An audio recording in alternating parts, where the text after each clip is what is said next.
વિરામ પછી હવે ફિકર કરીશું એવા રોગના દર્દીઓ વિશે કે જે રોગનું નામ છે હિમોફિલિયા. બધા લોકો ભલે આ રોગથી પરિચિત ન હોય પણ સાદી ભાષામાં સમજી લઈએ તો આ એક વારસાગત બીમારી છે જેમાં રક્તસ્રાવ થાય તો લોહી સતત વહેતું હોય છે. આવા દર્દીઓને જરૂર પડતી હોય છે ખાસ ઇન્જેક્શનની, પરંતુ સૌરાષ્ટ્રમાં છેલ્લા કેટલાક મહિનાઓથી આ ઇન્જેક્શનની અછતના કારણે દર્દીઓ મુશ્કેલીમાં છે.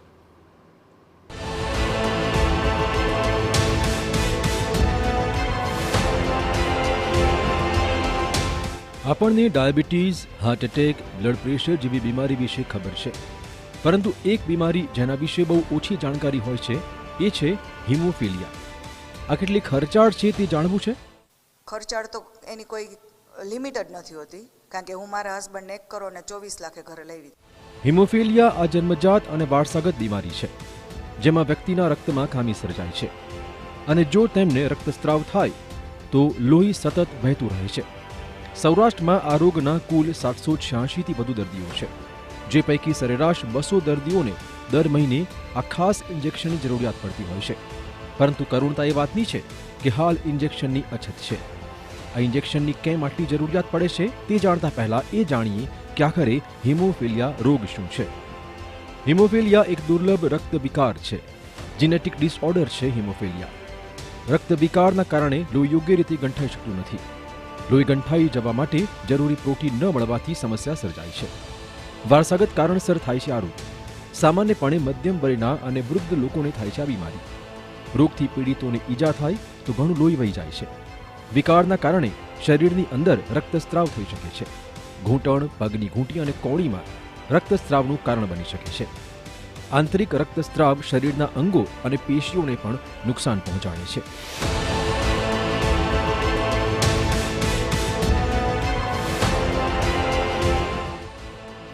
આ રોગના દર્દીઓ માટે ખાસ ઇન્જેક્શન આવે છે, જે ખૂબ જ ખર્ચાળ છે. આમ તો સરકાર 2011થી જ આવા દર્દીઓને ઇન્જેક્શન પૂરા પાડે છે, પરંતુ સૌરાષ્ટ્રમાં છેલ્લા 6 થી 8 મહિનાથી ઇન્જેક્શનની સતત અછત જોવા મળી રહી છે, જેના કારણે દર્દીઓ બેવડી પીડા વેઠી રહ્યા છે. પોરબંદર, જૂનાગઢ અને રાજકોટ એમાં ક્રાઇસિસમાં જાય છે. અમારી સરકારશ્રીને વિનંતી એક જ છે કે આનો રેગ્યુલર સપ્લાય રહે. એનું કારણ છે કે લગભગ 787 દર્દી સૌરાષ્ટ્ર કચ્છના અમારે ત્યાં રજિસ્ટર્ડ છે. એમાંથી 200 દર્દીને રેગ્યુલર આ ઇન્જેક્શનની જરૂર પડતી જ હોય છે મહિનામાં એકવાર. ત્યારે જો આનો સપ્લાય રેગ્યુલર રહે તો દર્દીઓની જીવન સારી રીતે જાય અને સુખાકારી તેમજ એના સાંધાઓ જળવાઈ રહે. હિમોફિલિયાથી પીડાતા દર્દીને સાંધાનો દુખાવો, પગનો દુખાવો, માથાનો દુખાવો રહેતો હોય છે. તેમાં પણ જો તેમને સર્જરીની જરૂરિયાત પડે તો તેનો ખર્ચ લાખો રૂપિયામાં થાય છે. વળી જો સરકારી હોસ્પિટલમાંથી ઇન્જેક્શન ન મળે તો માર્કેટમાંથી રૂપિયા આપીને પણ મોંઘુદાટ ઇન્જેક્શન લેવું પડતું હોય છે. આ સિવાય હિમોફિલિયા માટે કામ કરતી સંસ્થાનો સહયોગ લેવો પડે છે. એક પરિવારે તેના મોભીને બચાવવા 1.25 કરોડથી પણ વધુનો ખર્ચ કર્યો છે. હું અત્યારે ગવર્મેન્ટની પ્રિપેરેશન કરું છું અને અમુક વાર પ્રોબ્લેમ એવી થઈ જાય કે એક્ઝામ ટાઈમે જ એવું પ્રોબ્લેમ થઈ જાય, સાંધા દુખવા માટે, હાથ, કોણી, પગ, અને ફેક્ટર ન મળે તો પછી મારે એક્ઝામ પણ ડ્રોપ કરવી પડે છે. અને ફાઇનાન્શિયલી અત્યારે તો હું મમ્મી પપ્પા ઉપર ડિપેન્ડન્ટ છું, એટલે એના માટે આ સરકાર શ્રી જલ્દી ફેક્ટર અવેલેબલ કરે એના માટે અમે રજૂઆત કરીએ છીએ.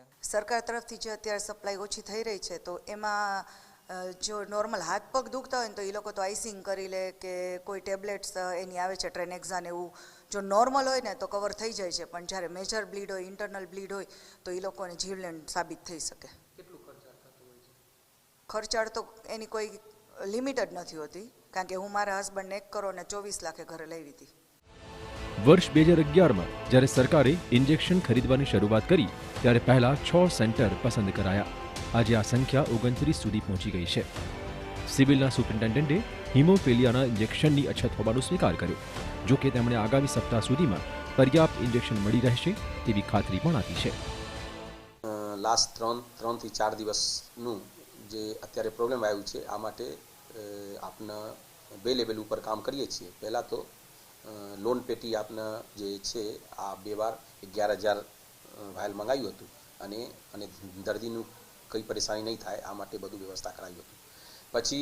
પછી સેકન્ડ લેવલ ઉપર આપણા જે અહીંયા ટેન્ડર છે આ ટેન્ડરને ઓર્ડર કર્યું છે અને ટેન્ડર જે છે જેપીડી એશ્યોરન્સ આપ્યું છે કે મંગળવાર સુધી આ બધું સપ્લાય કરી દેશે. ખેર આ ખાતરી વાસ્તવિકતામાં ફેરવાય ત્યાં સુધી દર્દીઓને હાલાકી ભોગવવી જ પડશે. આશા રાખીએ કે જલ્દી જ આ ઇન્જેક્શનની વ્યવસ્થા સરકારી તંત્ર કરે અને દર્દીઓની મુસીબત ઘટે.